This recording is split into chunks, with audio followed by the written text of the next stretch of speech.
বন্ধুরা লক্ষ্য করো যে সূচকের গুণফল গুণফল আকারে, ঠিক আছে। সূচকের গুণফল এটা আছে, এটা এমন হতে পারে যে এরকম এক্স ওয়াই পাওয়ার এন ইকুয়াল হবে এক্স পাওয়ার এন আলাদা হবে, ওয়াই পাওয়ার এন আলাদা হবে। শিক্ষার্থী বন্ধুরা, একটু আগে আমরা এ বি দিয়ে পড়লাম বা এ নিয়ে, আসলে এ নিয়েও হবে। সেক্ষেত্রে কি হবে, এক্স ওয়াই না দিয়ে আমরা এ বি এর উপর পাওয়ার এন এম যা কিছু দেই না কেন হবে।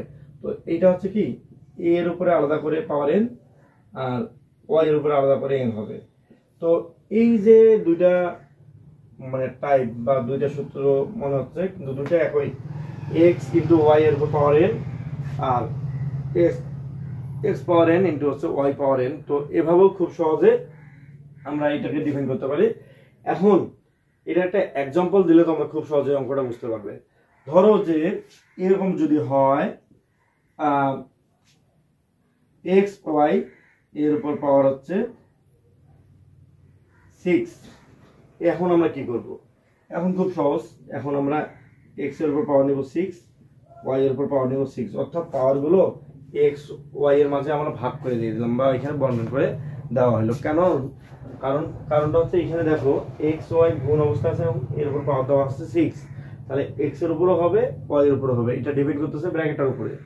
যদি এমন হইতো যে এক্স পাওয়ার মনে করো যে এখানে 6 আর এখানে ওয়াই আছে, তাহলে আলাদা বুঝাচ্ছে যে শুধুমাত্র এক্স এর উপরেই পাওয়ার আছে, ওয়াই এর উপরে নাই। বা এমনও হতে পারতো যে এক্স ওয়াই পাওয়ার 6 বা 5 বা যেটা 6 এ দিলাম, এই যে এইটা মানে কিন্তু এইটা না, ঠিক আছে। আবার এইটা মানেও এইটা না, এইখানে এটা মানে হচ্ছে এক্স ওয়াই এর উপর পাওয়ার হচ্ছে 6, মানে এক্স এর উপর পাওয়ার আলাদা হবে 6 হবে, ওয়াই এর উপর পাওয়ার আলাদা হবে 6 হবে। শিক্ষার্থী বন্ধুরা লক্ষ্য করো, সূত্রটাও ঠিক এরকম যে এ বি, এটা দেখি এ বি পাওয়ার হচ্ছে এন, তাহলে ইকুয়াল কি হবে এ পাওয়ার এন ইন্টু হচ্ছে বি পাওয়ার এন। এইভাবে আমরা এগুলো ক্যালকুলেশন করতে পারবো। এখন যদি মাইনাস থাকে, হ্যাঁ এখানে মাইনাস যদি থাকে তাহলে মাইনাস হবে, এক্স পাওয়ার 6 মাইনাস ওয়াই পাওয়ার 6।